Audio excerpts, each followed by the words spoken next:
Ya, memang betul bahwa manusia itu ada eh, 4 macam. Ada manusia tanpa bapak, tanpa ibu. Adam kan. Ada manusia tanpa ibu. Siapa itu? Hawa. Lahir katanya dari diri seorang Adam. Ada lagi manusia lahir tanpa bapak, adanya hanya ibu. Ada lagi seperti kita kan, lengkap, ada bapaknya, ada ibunya kan. Jadi 4 prototipe ini. Nah, pertanyaan kita hari ini adalah bagaimana tentang Nabi Isa. Bagaimana kok sampai ada orang melahirkan tanpa pernah bersentuhan dengan laki-laki. Bukan main itu. Maryam itu kalau kita baca sejarahnya, ya, 6 lapis pintu baru bisa masuk ke kamarnya. Wajada indahu fil mihrab. Jadi di mihrabnya itu, mihrab itu kan ada tempat yang sangat kecil di bagian depan masjid atau rumah ibadah itu. Ternyata di situ banyak kamar-kamarnya. Masuk ke kamarnya Maryam itu melewati 6 pintu. Nah, gak pernah ada orang masuk di situ, apalagi laki-laki kan, kecuali pamannya, Nabi Zakaria. Kan. Nabi Zakaria itu kan seorang orang tua.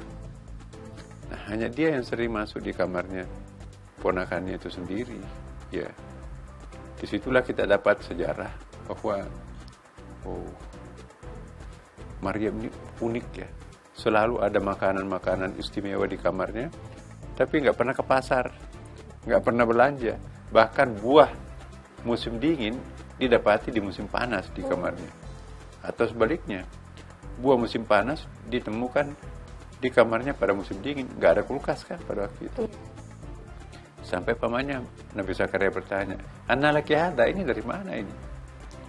Ya, dijawab oleh ponakannya, "Hada min fadli Rabbi." Itu hadiah dari Allah Subhanahu wa taala. Jadi memang ada keajaiban tuh. Maka itu ada yang mengatakan bahwa Maryam itu nabi. Jadi di dalam kitab-kitab tafsir itu ada nabi perempuan, bahkan dalam kitab kuning itu ada judul Nubuwatul Mar'ah, kenabian seorang perempuan. Banyak ulama yang berpendapat bahwa ada nabi perempuan. Nabi perempuan itu seperti ibunya Nabi Musa. Ada ayatnya kan, wa auhayna ila ummi Musa, dan kami wahyukan kepada ibunya Nabi Musa. Ya. Kemudian ada lagi mengatakan Maryam juga nabi. Karena ciri seorang nabi itu punya mukjizat ya kan. Nah, juga apalagi hamil. Tapi tidak ada laki-laki yang mendekatinya ya kan. Kemudian dalam keadaan melahirkan nanti anak yang dikandungnya itu banyak keajaiban. Masih kecil-kecil kok bisa bicara gitu kan. Nah, kalau kita lihat itu keunikan-keunikan Maryam ini, maka itu satu-satunya orang dalam Al-Quran yang satu-satunya perempuan disebutkan namanya dalam Al-Quran. Ya, hanya Maryam. Kan. Sehebat apapun Siti Khadijah, tidak ada kata Khadijah dalam Quran. Gak ada Aisyah dalam Al-Quran. Ya. Banyak perempuan mulia tapi tidak disebutkan namanya.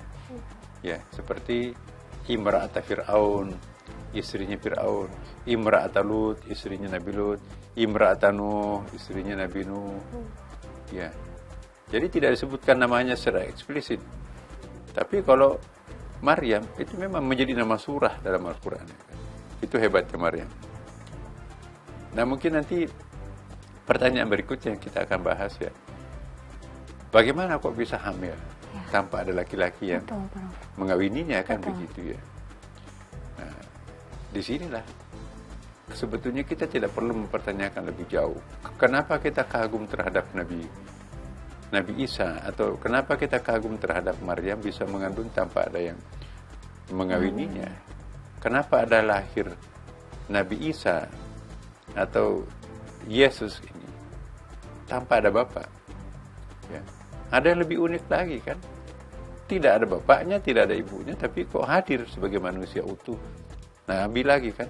Itu Nabi Adam.